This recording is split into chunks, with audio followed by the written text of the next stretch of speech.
Hello everyone, welcome back to my channel. आज की class में हम करेंगे class 11th English Hornbill book की poem that is the voice of the rain written by Walt Whitman and discuss करेंगे आज हम इस पोएम की stanza wise explanation, summary, poetic devices, NCERT question answers and theme. ठीक है, तो ये ऑल इन वन वीडियो रहने वाला है। इस वीडियो में आपको सब कुछ कवर करवा दिया जाएगा, बट द कंडीशन इज आपको वीडियो को एंड तक जरूर देखना पड़ेगा। ओके, तो स्टार्ट करते हैं पोएम की स्टेंजा वाइज एक्सप्लेनेशन से। पोएम जो है that is a short poem, सिर्फ 12 लाइंस है इस पोएम में। ठीक है, 12 लाइंस की पोएम है और एक ही स्टेंजा में ये फुल पोएम लिखी गई है एंड फ्री वर्ड्स में लिखी गई है। कोई भी पर्टिकुलर राइम स्कीम इस पोएम में फॉलो नहीं की हो रही है। ओके, नहीं की जा रही है या नहीं हो रही है। ओके, तो स्टार्ट करते हैं। यहाँ पोएम आपके लिए लगा दूंगी। तो first line is and who art thou said I to the soft falling shower, which strange to tell gave me an answer as here translated। देखो, फर्स्ट लाइन में जो I है, यहाँ पर I कौन है? पोएट है। अब पोएट यहाँ पर क्या करता है? क्वेश्चन पुट करता है, क्वेश्चन पूछता है। किससे क्वेश्चन पूछता है? रेन से। ओके, एंड क्या बोलता है? हु आर्ट, ART लिखा है, तो this is are, ARER। Okay, thou मतलब यू। ठीक है, हु आर यू। ओके, किससे पूछा पोएट ने? रेन से पूछा। To the soft falling shower, shower यहाँ पर क्या हो गया? रेन। ठीक है, dropping rain. Okay, falling rain. ठीक है, अब पोएट यहाँ पर बोल रहा है कि this is very strange to tell, the poet is so surprise to see the rain answering. Okay, poet rain को आंसर करते हुए देख करना बहुत ज्यादा हैरान हो जाता है और वो यही बोल रहा है कि मुझे आपको बताने में बहुत ज्यादा स्ट्रेंज लग रहा है, अजीब लग रहा है कि रेन ने मेरे क्वेश्चन का आंसर दिया। ओके, तो अगर रेन ने आंसर दिया तो इसका मतलब रेन को क्या कर दिया गया? यहाँ पे ह्यूमन कैरेक्टर्स दे दिए गए। इसका मतलब रेन को क्या कर दिया गया? पर्सोनिफाई कर दिया गया। तो पोएटिक डिवाइसेस मैं आपको साथ के साथ बताती भी जा रही हूँ और हम बाद में भी पोएटिक डिवाइसेस को एक बार सारा कवर करेंगे। ओके, अब जो नेक्स्ट आगे की लाइंस लिखी हैं वो क्या है? वो रेन का आंसर है। ठीक है, तो अब यहाँ पर क्या बोल रही है rain? I am the poem of the earth said the voice of the rain. अब यहाँ पर आई कौन है? रेन है। ठीक है, तो रेन क्या बोल रही है कि मैं क्या हूँ? पोएम हूँ। ठीक है, किसकी पोएम हूँ? आई am the poem of the earth. Poem of the earth means यहाँ पर मैं अर्थ का क्या हूँ? गाना हूँ, सॉन्ग हूँ, म्यूजिक हूँ। ठीक है, व्हाट्सएवर यू कैन राइट। ठीक है, इंटरप्रेट। ठीक है, तो मैं अर्थ की क्या हूँ? पोएम हूँ। Eternal I rise, impalpable out of the land and the bottomless sea, upward to heaven, whence vaguely formed, altogether changed and yet the same। अब देखो यहाँ पर रेन जो है ना अपना ओरिजिन बता रही है कि उसका जन्म कैसे हुआ। ठीक है, उसका जन्मदाता कौन है? तो सबसे पहले रेन अपना नेचर क्या बता रही है कि रेन कैसी है? एटर्नल। ठीक है, rain is eternal mean something जिसका कोई अंत नहीं है। ठीक है, a thing that has no end. ठीक है, जो इमॉर्टल है, अमर है। Okay, that last for ever, life time, जो हमेशा क्या करेगी?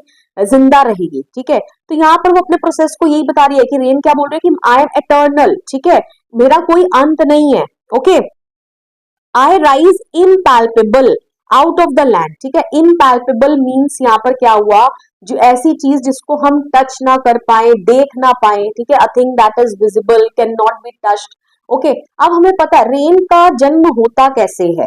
ठीक है, यहाँ पर साइकिल ऑफ रेन जो है उसको एक्सप्लेन किया जा रहा है। अब सबसे पहले क्या होता है आपको पता है? लैंड पर से, सी में से इवेपोरेशन प्रोसेस होता है। ठीक है, वाटर वेपर्स फॉर्म होती हैं एंड इवेपोरेशन प्रोसेस से जो वाटर वेपर्स फॉर्म होती हैं वो ऊपर जाकर क्या होती हैं? कंडेंस होती हैं। जब वो कंडेंस होती हैं तो क्लाउड्स फॉर्म होते हैं एंड देन जब वो वापस पानी के रूप में नीचे गिरते हैं तो उसको पर्सिपिटेशन बोलते हैं। ठीक है, तो कहने का मतलब ये वाटर साइकिल जो है ये चलती जा रही है, ऑन गोइंग है। ठीक है, इसका कोई डिफरेंट फेज नहीं हो सकता कि नहीं कितने टाइम से हम वाटर साइकिल का यही फेज पढ़ते आ रहे हैं और अभी भी पढ़ते हैं वही और आगे भी यही पढ़ते रहेंगे। ये this is not going to change. Okay, तो यही बोल रही है रेन की मैं एटर्नल हूँ। ठीक है, I will last for ever. ठीक है, हम लोग जा सकते हैं यहाँ से, हम तो इमॉर्टल हैं। ठीक है, हम एटर्नल नहीं है, लेकिन रेन तो ऑलवेज क्या है? एटर्नल है। ओके, और किस तरीके से राइज करते हैं? अभी भी देखो हमारी सराउंडिंग में बहुत सारी वाटर वेपर्स प्रेजेंट है लेकिन still we can't see them. ठीक है, हम उन्हें देख नहीं पा रहे हैं तो इसलिए हम उन्हें टच भी नहीं कर पा रहे हैं। Okay, clear? तो यहाँ पर वो यही बोल रही है कि मेरा ये जो प्रोसेस है, तो इसने अपना प्रोसेस बता दिया। ठीक है, दिस कीप्स ऑन गोइंग। ठीक है, ये प्रोसेस ऐसे ही चलता रहेगा। ओके, वो किसी को नजर आने वाली नहीं है। कहाँ से उसको जन्मदाता कौन है? उसका कौन उसको ये जन्म दे रहा है? Land.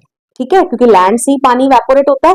Okay, and bottomless sea. अब बॉटमलेस, देखो हर एक चीज का बॉटम तो होता है, लेकिन बॉटमलेस सी से यहाँ पर क्या कहने का कोशिश कर रहा है पोएट कि सी की गहराई के बारे में बात कर रहा है, that sea is so deep. Okay clear.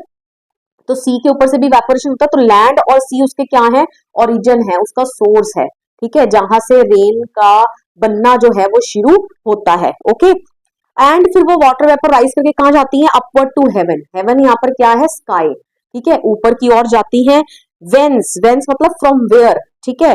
Vaguely formed, vaguely formed, vaguely means होता है, वेग मीन्स अनक्लियर, ठीक है, तो एक अनक्लियर सी कुछ फॉर्म हो जाता है, and those unclear images structures are क्या, क्लाउड्स, ठीक है, वो क्या होते हैं, क्लाउड्स होते हैं।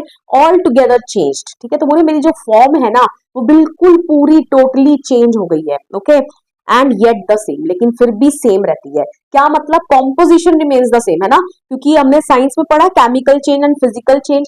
तो जब सिर्फ स्टेट चेंज होती है तो उसको हम क्या बोलते हैं, फिजिकल चेंज बोलते हैं। तो यहाँ पर रहा तो पानी ही, ठीक है, लैंड पर पानी था, लैंड से पानी इवेपोरेट हुआ, वेपर्स बने, तब भी H2O ही है, ठीक है, ऊपर जाके कंडेंस हुआ, ठीक है, तब भी H2O ही है, उसके बाद नीचे फॉर्म फॉल किया, ठीक है, रेन के रूप में, तब भी H2O ही है। तो वो यही बोल रहा है कि ऑल टुगेदर चेंज्ड, मेरी फिजिकल फॉर्म ही सिर्फ चेंज हो रही है, बट द कॉम्पोजिशन, ठीक है, जो रियल मैटर है ना, that is the same. Okay, पानी का पानी ही है। Okay, next, I descend to lave the droughts atomies dust layers of the globe, ठीक है। अब डिसेंड का मतलब नीचे गिरना, फॉल डाउन करना। अब रेन अपना पर्पस बता रही है कि वो नीचे क्यों गिरती है, ठीक है, किस लिए गिरती है नीचे। डिसेंड टू लेव, लेव मीन्स वॉश, ठीक है, वॉश करने के लिए, किसको वॉश करने के लिए, ड्रॉट्स, ठीक है, ड्रॉट्स मतलब ऐसे एरियाज जिनमें सूखा पड़ जाता है, ठीक है। तो रेन धरती की प्यास बुझाने के लिए आती है रेन, ठीक है, कहने का मतलब वही हो गया। जितने जितने छोटे छोटे पार्टिकल्स हैं, एटॉमिक्स मतलब छोटे छोटे से टाइनी पार्टिकल्स जिनको मेरी जरूरत है। Okay, dust layers of the globe, मैं डस्ट लेयर्स जो रहती हैं उनको क्या करने के लिए आती हूँ, मिटाने के लिए आती हूँ उनकी प्यास, ठीक है। अब देखती हो कई बार धूल हो जाती है बहुत ज्यादा, तो उस डस्ट लेयर्स को, पार्टिकल्स को सेटल डाउन करने के लिए क्या किया जाता है, पानी का छिड़काव किया जाता है। क्यों पानी का छिड़काव किया जाता है, क्योंकि जब पानी का छिड़काव कर दोगे, स्प्रिंकल कर दोगे पानी को, तो जो डस्ट लेयर्स है वो नीचे क्या हो जाएंगी, सेटल डाउन हो जाएंगी। ओके क्लियर, तो आपको जो आपका एटमोस्फेयर एनवायरमेंट है और ज्यादा क्लीनर, फ्रेशर, ठीक है, लगेगा। तो ये ही रेन का काम है। Okay clear, and all that in them without me were seeds only, latent, unborn. Okay, अब यहाँ पर रेन अपनी इंपॉर्टेंस बताते हुए क्या बता रही है कि अगर मैं नीचे डिसेंड ना करूं, मैं अगर फॉल डाउन ना करूं, तो क्या होगा, जो भी सीड्स रहेंगे इस धरती पर वो हिडन ही रह जाएंगे, ठीक है, धरती में हिडन रह जाएंगे, मतलब छिपे ही रह जाएंगे, लेटेंट ही रह जाएंगे, मतलब छिपे ही रह जाएंगे, एंड अनबॉर्न, और वो स्प्राउट नहीं करेंगे, जर्मिनेट नहीं करेंगे, और प्लांट्स में ग्रो नहीं हो पाएंगे। ओके क्लियर, क्यों, क्योंकि हमें पता है ना, सीड्स को डिस्पर्स करने के लिए बता, तो various factors responsible for dispersing, dispersal of seeds you can say, है ना, सीड्स डिस्पर्सल के लिए कौन कौन से फैक्टर्स रिस्पॉन्सिबल होते हैं, विंड होती है ना, जो बीजों को ले जाते हैं दूर तक, ठीक है, विंड होती है, वाटर होता है, ठीक है। अब विंड ने तो अपना काम कर दिया, लेकिन अगर रेन ही नहीं हुई, ठीक है, बारिश ही नहीं हुई, अगर उस सीड को फेवरेबल कंडीशंस ही नहीं मिली, तो वो सीड कैसे स्प्राउट करेगा, कैसे जर्मिनेट करेगा, कैसे ग्रो करेगा। तो यहाँ पर रेन वही बता रही है। Okay clear, and for ever by day and night I give back life to my own origin and make pure and beautified, ठीक है। तो वो यही बोल रही है कि डे एंड नाइट मीन्स मेरा ये जो प्रोसेस है ना, दैट कीप्स ऑन गोइंग, ठीक है, मैं अपने काम में सदा लगी रहती हूँ, ठीक है, मुझे कोई रोकने वाला नहीं है। ओके, एंड मैं अपने ओरिजिन, ओरिजिन मतलब जो जिसने मुझे जन्म दिया, रेन को किसने जन्म दिया, लैंड ने, सी ने, ठीक है, तो मैं अपने ही जन्मदाता को दोबारा से क्या करती हूँ, लाइफ देती हूँ। ओके, कैसे लाइफ दे रही है, क्योंकि उसी धरती को पानी दे रही है, और उसी पानी से क्या हो रहा है, जो प्लांट्स हैं वो क्या कर रहे हैं, ग्रो कर रहे हैं। ओके क्लियर, और मैं क्या कर देती हूँ, हर एक चीजों को, सराउंडिंग को क्या कर देती हूँ, ब्यूटीफाई कर देती हूँ, प्यूरिफाई कर देती हूँ, ठीक है, तो यही बता रही है। ओके, तो रेन का क्या काम है, रेन का काम है अर्थ को रिजुवेनेट करना। रिजुवेनेट करना कहने का मतलब उसको अंदर एक नई जान, रिन्यू कर देना, कहने का मतलब अर्थ को, ताकि अर्थ जो है, रेन के बाद आपको लगता है ना और ज्यादा एटमोस्फेयर फ्रेश सा हो गया, ठीक है, यंगर सा लगना, रिजुवेनेट उसको बोलते हैं, किसी चीज को और ज्यादा जवान बना देना। ओके, तो रेन का यही काम है, हर जगह हैप्पीनेस स्प्रेड करना, ठीक है, प्लेजर स्प्रेड करना, ठीक है, अपने एक्शन से अर्थ को रिजुविनेट करना, उसको रिन्यू करना, ओके, उसके अंदर एक नई जान भर देना, okay, so these all are the actions of rain, okay. Next अब बढ़ते हैं आगे। फॉर सॉन्ग, अब देखिए लास्ट की जो 2 लाइंस है ना, these 2 lines are written in bracket, ठीक है, इसको ब्रैकेट में डाला हुआ है। अब क्यों डाला है? क्योंकि ये रेन का आंसर नहीं है। पोएट ने रेन से क्वेश्चन पूछा कि तुम कौन हो, ठीक है, तो रेन ने इतना बड़ा आंसर हमें दे दिया। अब जो लास्ट की 2 लाइंस है जो ब्रैकेट्स में लिखी है, वो पोएट की अपनी खुद की ऑब्जर्वेशन है, उसकी अपनी खुद की थिंकिंग है, वो क्या सोच रहा है, क्या रिफ्लेक्ट कर रहा है, उसकी अपनी खुद की रिफ्लेक्शन कह सकते हो, ठीक है, इंटरप्रिटेशन कह सकते हो, कुछ भी कह लो आप, ठीक है। तो ये रेन का आंसर नहीं है, ओके, ये पोएट की ऑब्जर्वेशन है। अब पोएट यहाँ पे एक कंपैरिजन करता है, ठीक है, सिमिलैरिटी ढूंढता है, ठीक है, किसके अंदर? रेन के अंदर और सॉन्ग के अंदर, ठीक है। अब वो क्या सिमिलैरिटी है वो इन ब्रैकेट्स में लिखी है, ठीक है, पढ़ते हैं। For song issuing from its birthplace after fulfillment, wandering regged or unregged, duly with love returns, ठीक है। अब पोएट ने एक पैरेललिज्म ड्रॉ किया, पैरेललिज्म मतलब एक सिमिलैरिटी ढूंढी, किसके बीच में? रेन के बीच में और सॉन्ग के बीच में। सॉन्ग यहाँ पर क्या हो गया? म्यूजिक कह लो, पोएम कह लो, ओके। क्या सिमिलैरिटी है दोनों में, रेन और पोएम में? इट्स बर्थ प्लेस मीन्स दोनों ही क्या करते हैं? ओरिजिन से जन्म लेते हैं, ठीक है। जैसे अब रेन का जन्मदाता कौन है? धरती और समुद्र, ओके। और सॉन्ग का जन्मदाता कौन हो गया? सिंगर, ठीक है, जो उसको गा रहा है, जो उसको लिख रहा है, ठीक है, जिसने उसको जन्म दिया, ओके, क्लियर। आफ्टर फुलफिलमेंट, अब देखिए मतलब उनका ओरिजिन होता है, ठीक है, फुलफिलमेंट मतलब उनके अकम्प्लिशमेंट हो जाने के बाद, ठीक है, जब पोएम पूरी लिख दी जाती है, गाना पूरा लिख दिया जाता है, ठीक है। वैंडरिंग, फिर वो क्या करते हैं? स्प्रेड, मतलब कि हर जगह क्या होता है? स्प्रेड हो जाता है। जैसे गाना भी कोई लिखता है तो क्या होता है? स्प्रेड हो जाता है हर जगह, ठीक है, वर्ल्ड वाइड उसको लिसनर्स जो है वो सुनते हैं, ठीक है, चाहे अब किसी ने उसको ध्यान से सुना हो चाहे ध्यान से ना सुना हो, ठीक है, यही है रेग्ड और अनरेग्ड। रेग्ड और अनरेग्ड का क्या मतलब होता है? हर्ड और अनहर्ड, ठीक है, किसी ने ध्यान से सुना, किसी ने नहीं ध्यान से सुना, उससे कोई फर्क नहीं पड़ता।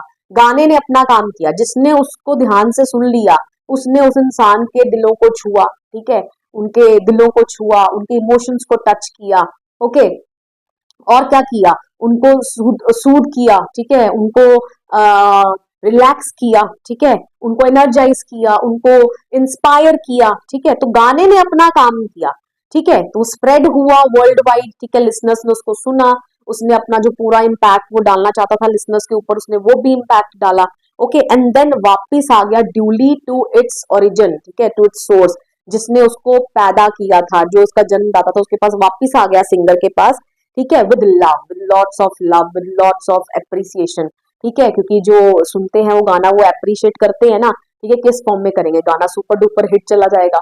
तो सेम रेन के साथ है, रेन भी ओरिजिनेट करती है लैंड से, सी से, ठीक है, ऊपर जाएगी, ठीक है, उसके बाद क्या करेगी?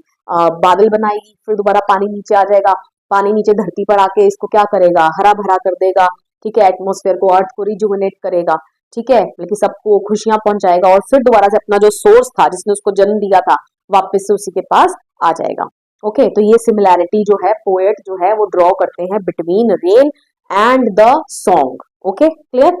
अब हम बढ़ते हैं इसकी समरी की ओर। So quickly look at it summary, चलते हैं, यहाँ पिक्चर लगा दूंगी।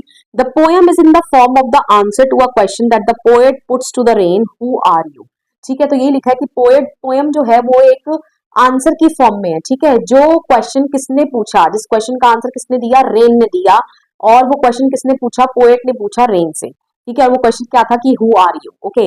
The rain replies that it is the poem of the earth, means the earth song, eternal and untouchable, rising from land and deep sea in the form of vapors, forming clouds in the sky, changing form or state but remaining the same in essence, and then falling back to the earth as rain to provide water to or quench thirst of the drought prone areas। देखिए क्या मतलब है इसका। अब rain आगे से क्या reply करती है? मैं इस अर्थ का सॉन्ग हूँ, ठीक है, मैं इस अर्थ का गाना हूँ, ठीक है, जो कैसा है? नेवर एंडिंग, ठीक है, ever lasting, eternal, okay, untouchable, ठीक है, जिसको कोई टच नहीं कर सकता, ठीक है। मैं राइज करती हूँ लैंड से, डीप सी से, ओके, किसका रूप लेती हूँ? वेपर्स का रूप लेती हूँ, ठीक है, फिर क्लाउड्स में तब्दील हो जाती हूँ, ठीक है, मैं अपनी फॉर्म को चेंज करते जा रही हूँ, okay, but remaining the same in essence, लेकिन मेरा एसेंस जो कोर मैटर है दैट इज द सेम, ठीक है, रहा तो पानी ही, सिर्फ एक फिजिकल चेंज आया, ठीक है। And then falling back to the earth as rain. ठीक है, मैं फिर दोबारा अर्थ के पास ही वापस आ जाती हूँ जिसने मुझे जन्म दिया था, ठीक है, रेन के रूप में। ओके, क्या करने के लिए? वाटर टू, क्या देने के लिए? Provide water to drought prone areas, चाहे इस तरीके से लिख लो, या टू प्रोवाइड, या to quench thirst of the डॉट प्रोन एरियाज। ठीक है, जितने भी सूखे एरिया ना जिनको मेरी जरूरत है मैं उनकी प्यास को बुझाती हूँ। Okay, the rain's purpose is to nourish the earth. अब देखिए यहाँ पर ये लिख लो, आपको ये आपको लाइंस लिखनी पड़ेंगी। द रेन का कोर पर्पस क्या है? नरिश द अर्थ। ठीक है, अर्थ को क्या करना? नरिश करना। ठीक है, रिजुवनेट करना। रिजुवनेट मतलब उसको और ज्यादा यंग बना देना। Okay, by washing away dust. अब वो और अर्थ को कैसे यंग बनाएगी? By washing away the dust. ठीक है, डस्ट का खात्मा करके।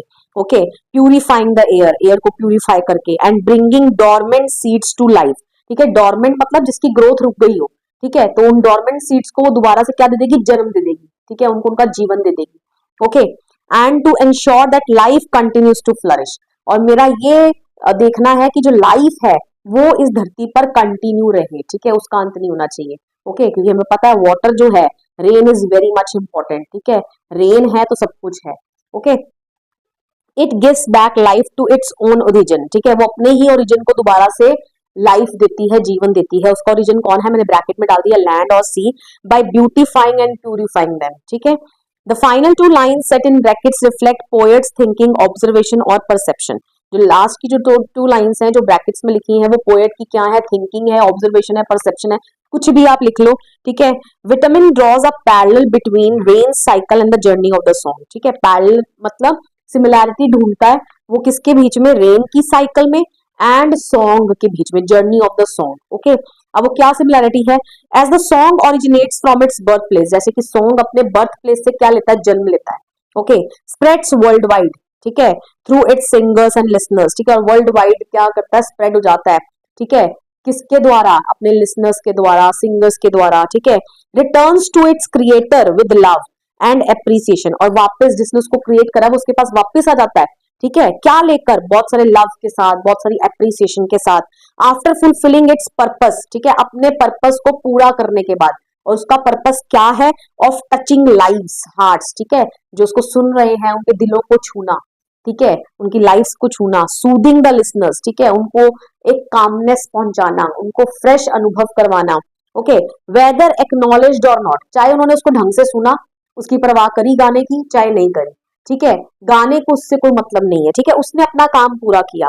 So does the rain returns to its source after completing its journey with a sense of love and fulfillment for sustaining life। ठीक है, तो इसी तरीके से रेन भी क्या करती है? Come back to its source. ठीक है, वो भी अपने सोर्स के पास वापस आ जाती है, मतलब जो लैंड, समुद्र, उनके पास वापस आ जाती है। ठीक है, अपना काम करने के बाद। ठीक है, क्या? ऑफ सस्टेनिंग लाइफ, उसका काम है दूसरों को खुशी पहुंचाना। ठीक है, इस अर्थ के ऊपर जो लाइफ है वो चलती रहे। ठीक है, वो किसके कारण चलती जा रही है? रेन के कारण चलती जा रही है। तो रेन अपना काम जो है पूरा करके आ रही है। Okay, clear? यही था इस पोएम में। अब देखेंगे इसकी मेन थीम क्या है। थीम अगर पूछ ले तो आप क्या लिखोगे? थीम इसकी यही है, क्या डिपिक्ट कर रहा है? Continuous cycle of nature. ठीक है, जैसे हमने देखा ना वाटर साइकिल जो है इट कीप्स ऑन गोइंग। ठीक है, जो कंटिन्यूअस साइकिल ऑफ नेचर आप उसको ह्यूमन साइकिल से भी रिलेट कर सकते हो, ऐसे हमारा भी जीवन ही है। ठीक है, ये आगे इसी तरीके से बढ़ता जा रहा है। Okay, clear? Keep doing your work wholeheartedly, fulfilling your purpose, no matter anybody pays heed to it और नॉट। ठीक है, कि आप अपना काम पूरे दिल से करते रहिए। ठीक है, आपको ये मतलब होना नहीं चाहिए कि कोई आपकी तरफ ज्यादा ध्यान दे रहा है या नहीं दे रहा। आप अपने पर्पस को पूरा कीजिए। ठीक है, और अपने काम को अच्छे से करिए। और अगर हम और लिखना चाहे तो हम अपने, देखो हमारी खुद की परसेप्शन हो सकती है, इंटरप्रेट जो हम क्या कर रहे हैं, पोएट हमें क्या मैसेज देना चाह रहा है, तो हम ये भी लिख सकते हैं कि जैसे रेन का काम है दूसरों को खुशी पहुंचाना, तो हो सकता है पोएम हमें ये बताने की कोशिश कर रहा हो कि हम ह्यूमन बींग्स का भी नेचर रेन की तरह होना चाहिए। ठीक है, ऑलवेज गिविंग। ठीक है, दूसरों के लिए सोचना। ठीक है, दूसरों की परवाह करना। ठीक है, अपना काम तो रेन पूरा कर रही है ना, तो इसी तरीके से हमने भी अपना पूरा काम करना है, दूसरों की ओर ध्यान नहीं देना। ठीक है, दूसरों की ऑलवेज केयर करनी है। Okay, clear? अब देखते हैं फटाफट से इस पोएम की पोएटिक डिवाइसेस। तो first poetic device is personification. तो रेन को यहाँ पर पर्सोनिफाई किया गया है क्योंकि रेन जो है वो आंसर दे रही है। ओके, और ऐसा कभी हो सकता है पॉसिबल कि रेन से अगर आप कोई क्वेश्चन पूछ लो तो वो आपकी बात का जवाब दे। ठीक है, तो रेन को यहाँ क्या किया गया है? पर्सोनिफाई किया गया है। Next poetic device is metaphor. Metaphor is I am the poem of the अर्थ। ठीक है, तो यहाँ पर आई कौन है? देखो यहाँ पर आई कौन है, बेसिकली जो लाइन लिखी है आई am the home of the अर्थ, ये कौन बोल रहा है, रेन बोल रही है। तो यहाँ पर आई वर्ड किसके साथ कंपेयर किया गया, आई को रेन के साथ, ठीक है। तो यहाँ पर ये नहीं बोला पोएट ने कि I is like the rain, ठीक है, I is rain here only, okay. जब कंपैरिजन किया जाए दो चीजों में बिना लाइक और एज वर्ड का यूज किए, ओके। अपवर्ड टू हेवन, ठीक है, अब यहाँ पर अपवर्ड बोल रही है ना, I rise up to heaven, ठीक है, मैं ऊपर चली जाती हूँ हेवन। अब हेवन यहाँ पर क्या है, स्वर्ग है क्या, नहीं, हेवन यहाँ पर क्या है, स्काई है, ओके। तो यहाँ पर हेवन अगेन कंपैरिजन हुआ, ठीक है, बिना लाइक और एज वर्ड का इस्तेमाल किया, और हमें खुद पता चल गया कि पोएट ने अगर हेवन वर्ड यूज किया तो ये क्या है, स्काई है, ओके। तो ये क्या है, metaphor. Next is imagery. Imagery soft falling shower, देखो हम इसको क्या कर सकते हैं, इमेजिन कर सकते हैं, इसकी इमेज माइंड में क्रिएट कर सकते हैं, राइट, कि बारिश हो रही है, okay. I rise impalpable out of the land, ठीक है, इम्पैल्पेबल वेपर्स को हम इवेपोरेट करते हुए, पानी को इवेपोरेट करते हुए उसकी इमेज जो है अपने माइंड में बना सकते हैं। ऊपर क्लाउड्स बनते हुए उनकी इमेज जो है अपने माइंड में बना सकते हैं, बारिश होते अपनी इमेज बना सकते हैं अपने माइंड में। तो all these are imagery, okay. Next is alliteration. Alliteration आपको पता है, मैंने पिछली पोएम में भी करवाया था, रिपीटिशन ऑफ कॉन्सोनेंट साउंड, ठीक है, in the beginning of closely placed words. एक ही सेंटेंस में, एक ही लाइन में जब पास पास के शब्दों में और स्टार्टिंग का लेटर कॉन्सोनेंट हो, ठीक है, सेम साउंड हो, तो उसको एलिट्रेशन बोलते हैं। जैसे यहाँ पर मैंने लिख दिए दो examples, said I to the soft falling shower, ठीक है, देखो स, सेड का स, ठीक है, सॉफ्ट का सा साउंड रिपीट हो रही है। अब अगेन शावर लिखा लेकिन ये शाह साउंड है, सा साउंड नहीं है, इसलिए देखिए मैंने यहाँ शाह लिखकर ऊपर क्रॉस लगाया, okay, clear. Veins vaguely formed, ठीक है, अब देखो वेंस व की साउंड आ रही है, लिखा डब्ल्यू हुआ है, हमें लेटर से मतलब नहीं होता, हमें साउंड से मतलब होता है, ओके। वेंस वेगली, दोनों में व साउंड आ रही है, तो ये भी क्या है, एलिट्रेशन है, okay. Next is hyperbole. Hyperbole मतलब जैसे मतलब कि ज्यादा ही किसी चीज को ना एग्जेजरेट करके बता दिया हो, ठीक है, बढ़ा चढ़ा कर लिख दिया हो। अब यहाँ लिखा है बॉटमलेस सी, है ना, I originate from land and bottomless sea. अब सी कैसे बॉटमलेस हो सकता है, सी हर एक चीज का एक बॉटम तो होता ही है ना, लेकिन यहाँ पर ये इस तरीके से लिखा, ये बताने के लिए कि सी की डेप्थ को के बारे में बताने के लिए, अंदाजा देने के लिए रीडर्स को, ओके। तो यहाँ पर ज्यादा ही एक्सेजरेट करके बोल दिया, तो यहाँ पर बॉटमलेस सी क्या हो गया, hyperbole, okay. Next is parallelism. Parallelism मतलब क्या होता है, दो चीजों के बीच में सिमिलैरिटी ड्रॉ करना, ये तो आप पहचान ही गए होंगे। जो लास्ट की टू लाइंस है जो ब्रैकेट्स में लिखी है, उसमें पोएट ने सिमिलैरिटी ढूंढी है, किसके अंदर, रेन के अंदर एंड सॉन्ग के अंदर, ओके, क्लियर। क्योंकि पोएट को ऐसा लग रहा है कि जो उसने पोएम लिखी है, ठीक है, जो उसका ये सॉन्ग है, जो उसका गाना है, जो उसने पोएम लिखी है दैट इज द गाना ना फॉर पोएट, ठीक है। तो ये जो उसका गाना है और जो रेन है, दोनों का फंक्शन एक है, ठीक है, क्लियर। Next is paradox. देखिए अब पैराडॉक्स क्या होता है, पहले इसका मीनिंग समझ लेते हैं। Statement that seems self contradictory but true, ठीक है, ऐसे स्टेटमेंट जो सुनने में कॉन्ट्राडिक्टरी लग रही है, कॉन्ट्राडिक्टरी मतलब ऑपोजिट लग रही है कि ये, लेकिन है सच, ओके। कैसे मतलब, जैसे देख लेते हैं क्या है आपकी पोएम में, I give back life to my own origin, ठीक है, I give back life to my own origin, ठीक है। मैं यहाँ पर आई कौन है, रेन, ठीक है, वो रेन बोल रही है कि मैंने अपने ओरिजिन, अपने जन्मदाता को दोबारा से जन्म दिया, ठीक है, एक लाइफ दी, ठीक है। सुनने में तो ये बड़ा अजीब लग रहा है, ओके, लेकिन है सच, ठीक है, कि रेन वापस, जिसने उसको जन्म दिया वापस उसी के पास ही आती है, नीचे धरती पर गिरती है, ओके, क्लियर, राइट। तो rain originates from the earth, gives life back to the earth, okay. चलिए यहाँ पर इसकी पोएटिक डिवाइसेस भी क्लियर हो गई हैं, आई होप सब आपको सभी पोएटिक डिवाइसेस जो है वो क्लियर हो गई हैं। फटाफट से बढ़ते हैं इसके एनसीईआरटी क्वेश्चंस की ओर, क्या वे रहेगा लैंग्वेज लिखने का, ठीक है। तो फटाफट से डिस्कस करते हैं। First question is, there are two voices in the poem, what do they belong to, which lines indicate this. पहली बात तो ये लाइंस वाला क्वेश्चन ना कभी पेपर में आता नहीं है, ठीक है, तो इसको हम लाइंस, क्योंकि पोएम में से ही लिखनी है, तो मैं फटाफट से पढ़ दूंगी कि किन लाइन से चीज पता चल रही है। दो वॉइसेस है पोएम में, there are two voices in the poem, ये तो मेरे से पहले आप ही बता दोगे। One is of the poet, ठीक है, एक तो पोएट बोल रहा है, and then second the other is of the rain, okay.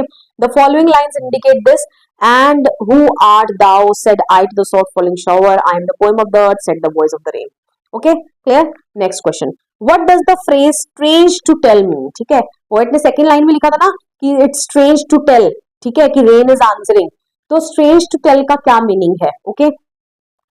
The phrase strange to tell means that what is about to be said is odd or difficult to believe, ठीक है। तो पोएट के accordingly strange to tell का ये meaning है कि poet listeners को ये बोल रहा है, रीडर्स को ये बोल रहा है कि अब जो मैं आपको आगे बताने जा रहा हूँ ना, जो मैं अब आगे बोलूंगा, हो सकता है आपके लिए उस पर चीज पर यकीन करना बहुत ज्यादा क्या हो, डिफिकल्ट हो, ठीक है, क्यों? क्योंकि पोएट ने आगे क्या बोला कि रेन ने मेरी बात का जवाब दिया। ऑब्वियसली इसको यकीन कर पाना बहुत ज्यादा क्या है, मुश्किल है। Okay, here the poet was surprised to get an answer for his question that he put to the rain. ठीक है, तो पोएट यहाँ पर सरप्राइज जाते हैं, क्यों? क्योंकि जब उनको आंसर मिलता है for the question that he put to the rain, ठीक है, जो उन्होंने रेन से पूछा था। द रेन वॉज स्पीकिंग, ठीक है, रेन बोल रही थी, and had been portrayed as a living being, और रेन को यहाँ पर कैसे दिखाया गया है? लिविंग बीइंग की रूप में दिखाया गया है। Okay, next question, there is a parallel drawn between rain and music, which words indicate this, explain the similarity between the two. This is important है ना, explain the similarity between the two, explain करो।